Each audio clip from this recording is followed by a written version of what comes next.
The movie Pompeii really blows. It's stack. But it doesn't completely suck. Whatever is happening here, my God is gonna stop it now.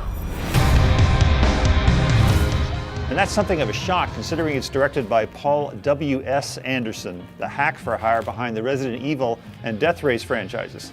He's not to be confused, of course, with Paul Thomas Anderson, the great auteur behind The Master and Boogie Nights. Truth to tell, Paul W.S. Anderson is exactly the guy you'd expect to make a 3D blockbuster out of the big Roman bang of 79 AD. He takes to dumb and messy stories like a zombie duck to a pool of blood. And of course, there's not much of a story. Anderson and his team of screenwriting hacks filched their heroic slavery narrative from innumerable sword and sandal movies, from Spartacus straight through to Gladiator. Actors can be such a nuisance when all you really want to do is light the fuse on a stack of dynamite.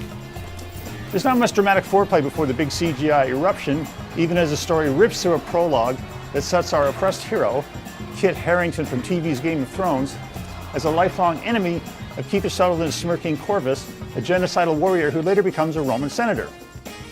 Milo's gladiator skills are top-notch, and he's duly tagged for active duty in the Pompeii arena. En route to the blood sports, he demonstrates his other talent as a horse whisperer, prompting love at first sight heart thumps within the bosom of Cassia, played by Emily Browning. There's your central romance, but it's more ice on ice than fire on fire. Yet when the time comes for Mount Vesuvius to unleash its historical fury, Anderson and his ace Toronto tech team really go with the flow.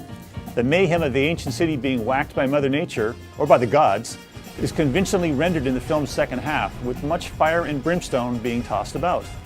The 3D isn't half bad, especially if you see it on an IMAX screen. So if the Earth doesn't really move in Pompeii, at least we can watch a lot of people making an ash of themselves. Also opening this weekend, Kevin Costner as an aging CEI hitman seeking family redemption in 3 Days to Kill. I'm Peter Howell of the Toronto Star. See you at the movies.